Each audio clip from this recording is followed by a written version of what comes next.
이 암컷 발언 논란이 된 최강욱 전 의원 그리고 그 자리에 함께 있었던 김용민, 민형배 의원 모두 민주당 내 초선 모임인 철험회 소속이죠. 그동안 강경파 목소리를 주도하면서 이 민심과 동떨어진 주장을 해왔다. 이런 비판들도 많이 받았던 거 시청자 여러분도 잘 알고 계실 겁니다. 그동안은 당도 이들의 거친 말을 사실상 방치해 왔었는데 이 선거가 4달 앞으로 다가오니까 민주당도 좀 다급해진 모양입니다. 정치부 김하림 기자와 함께 이 철험회의 문제를 좀 깊숙이 들여다보겠습니다. 자, 김 기자, 야당 내에서도 이 철험회 의원들이 지금 엑스맨이다 이런 얘기가 나올 정도라고 하죠. 네, 맞습니다. 사실 이 암컷 발언도요.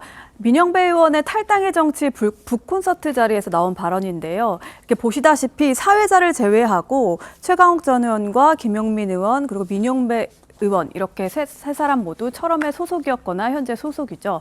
특히 민 의원과 김 의원은 옆에서 발언에 동조하듯이 이렇게 웃은 게 논란이 되기도 했는데요. 여성 비하 논란으로 번지면서 중도층 민심에 악영향을 미칠까 우려하는 분위기가 있습니다. 예, 당이 오늘 신속하게 징계를 하긴 했습니다만은 들으신 대로 좀 논란이 계속 이어질 수밖에 없는 그런 상황이죠. 본인이 사과를 안 했기 때문에 더 그런 건데, 자, 철험회가 그동안 벌였던 일들, 논란이 됐던 일들 이런 게 한두 가지가 아니에요.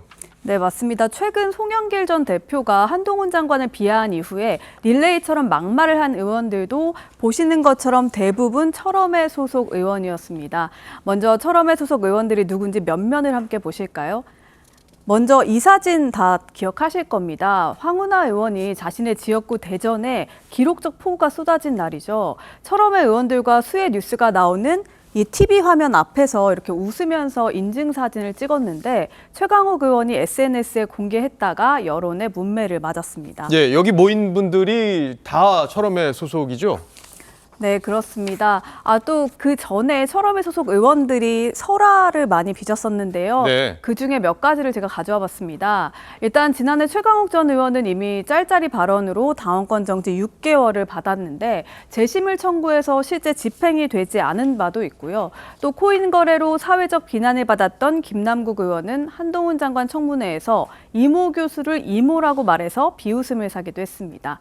또 김승환 의원은 2021년에 언론중재법 본회의 상정이 무산되자 국회의장에 대해서 GSGG라고 욕설을 한 의혹으로 비판을 받았습니다.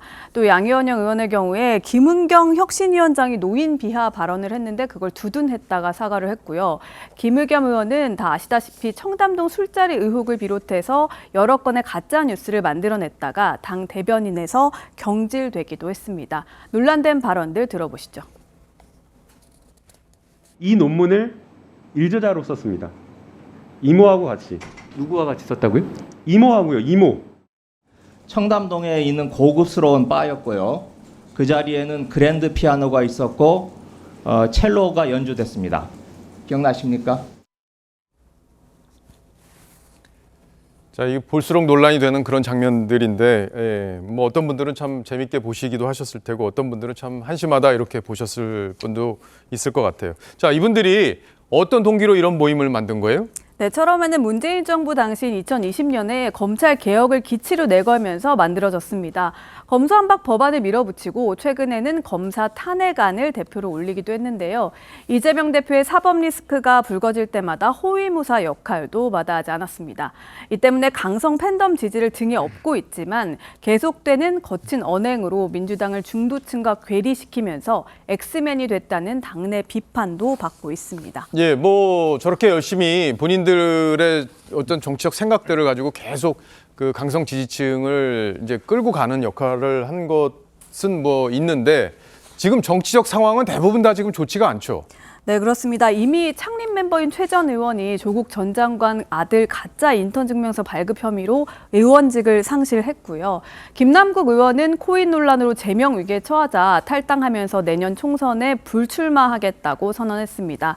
또 황운하 의원도 울산시장 선거 개입 의혹으로 검찰로부터 징역 5년형을 구형받아서 선고 공판을 앞두고 있습니다. 예, 이제 과거에도 이렇게 선거 때만 되면 이렇게 설화가 돼서 문제가 됐던 경우가 있고 그게 총선 결과에 영향을 준 경우들도 좀 있었죠. 네, 그렇습니다. 2012년에 서울 노원갑 후보로 나왔던 낙검수 방송인 김용민 씨가 과거 살인자 유영철을 풀어서 미국 국무장관을 성폭행해야 한다는 막말을 한 게 드러났는데요. 있는데요.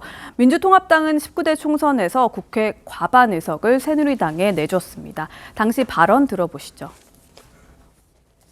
유형 처리를 풀어가지고 부시, 럼스펠트, 라이스는 아예 내가지고 죽이는 거예요.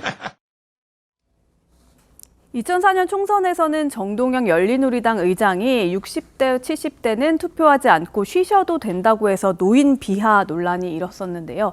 2020년에는 미래통합당에서도 황교안 당시 대표가 총선 2주 전쯤 호기심으로 N번방에 들어왔다가 그만둔 사람에 대한 판단은 다를 수 있다고 해서 총선 악재로 작용했다는 지적이 나옵니다. 예, 정말 긴 스토리였는데 김아림 기자가 잘 정리를 해줬습니다. 잘 들었어요.